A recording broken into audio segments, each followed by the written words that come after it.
Benvenuti alla terza puntata di Amico Animale. Oggi parleremo della gestione del cane fuori casa. Le uscite all'esterno sono molto importanti per il benessere psicofisico del cane, sia per i cani che vivono in appartamento e anche per i cani che hanno a disposizione un giardino. Per gestire al meglio il cane fuori casa è importante seguire alcune regole. Vediamo per prima cosa la passeggiata all'esterno e vediamo che attrezzature, che strumenti utilizzare per portare il cane in passeggiata. Per prima cosa ovviamente servirà un collare, questo è un classico collare di stoffa, anche se noi preferiamo consigliarvi la pettorina. La pettorina è preferibile rispetto al collare in quanto evita lo stress della zona del collo e della zona cervicale.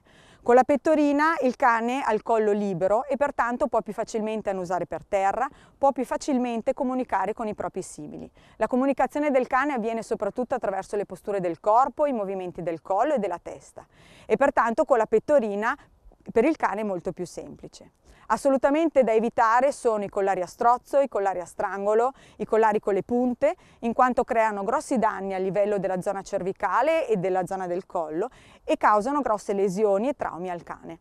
Vediamo ora il guinzaglio. Noi consigliamo questa tipologia di guinzaglio, cioè un guinzaglio rigido e non flessibile, perché migliora la comunicazione con il cane. Consigliamo come lunghezza circa 1,5 m. Passiamo poi ai sacchettini per raccogliere i bisogni dei propri cani. Ricordo che è obbligatorio raccogliere i bisogni in ogni luogo. Poi è importante portarsi via una ciotola con dell'acqua in caso di necessità. Vediamo poi la museruola. Vi ricordo che è obbligatorio portare con sé la museruola da far indossare al cane nel momento del bisogno o in caso di richiesta delle autorità. Sarebbe importante abituare i cani fin da cuccioli ad indossare la museruola per brevi periodi, in modo da essere pronti in caso di necessità a fargliela indossare. Le regole importanti da seguire in passeggiata sono: se il cane tira è importante non strattonarlo, il cane va richiamato e va premiato. Brava! Per chiedere al cane di cambiare direzione è sufficiente chiamarlo e indicargli con la mano la strada da seguire. Fiona? Come vedete è importante utilizzare i movimenti del corpo e la voce perché i cani comunicano principalmente in questo modo. Se avete un cucciolo è importante abituarlo alle passeggiate al guinzaglio fin dai primi giorni, ricordandovi di fare passeggiate brevi con molte pause. Se avete invece un cane adulto che ha problemi ad andare a guinzaglio, se tira a guinzaglio, vi ricordo che è importante rivolgersi a persone esperte nel settore cinofilo. Come fare praticamente per socializzare il nostro cane? Uscite con il vostro cane, portatelo a passeggio in città per abituarlo ai rumori della strada, alle macchine, ai camion, alle biciclette, portatelo in luoghi dove sono presenti persone ed altri cani, portatelo in macchina, mi raccomando non portatelo in macchina solo per andare dal veterinario, ma per andare in posti piacevoli e praticamente quindi portatelo con voi tutte le volte che potete. Le regole da rispettare durante la socializzazione sono la gradualità e la costanza. Gradualità significa esporre il proprio cane a nuove situazioni in modo lento e a piccoli passi.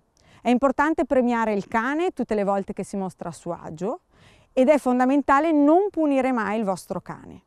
Aumentate il grado di difficoltà solo quando il vostro cane si sente a suo agio. Costanza significa praticare la socializzazione quasi quotidianamente, fin da quando il cane è cucciolo e proseguirla fino all'età adulta. Durante la socializzazione è importante evitare alcuni errori. Innanzitutto, quando si fa la socializzazione non bisogna avere fretta. Il cane ha bisogno di tempi calmi, di essere premiato e di avere molte pause tra un lavoro e l'altro. Concludiamo dicendo che è importante evitare la fretta durante la socializzazione e l'esposizione a situazioni troppo stressanti, come zone troppo trafficate, zone troppo affollate o rumorose per il nostro cane. Una delle situazioni che più facilmente potranno verificarsi in passeggiata è l'incontro con altri cani. Per gestire nel modo corretto questo incontro è innanzitutto fondamentale che il nostro cane sia ben socializzato con gli altri cani, e cioè abbia avuto e abbia la possibilità di incontrare e quindi di comunicare con gli altri cani senza il guinzaglio, all'interno di aree protette e sotto la supervisione dei proprietari. L'approccio corretto in situazioni come questa è di evitare l'avvicinamento in linea retta. Per il cane avvicinarsi in linea retta indica una sfida. È preferibile invece utilizzare una traiettoria curva in modo da dare ai cani la possibilità di comunicare le loro intenzioni amichevoli. Rimanendo sul tema della socializzazione tra cani, vi ricordo che nel territorio sono presenti delle aree appositamente studiate per cani e recintate, dove i cani possono comunicare tra di loro senza il guinzaglio, ovviamente sotto la supervisione dei proprietari.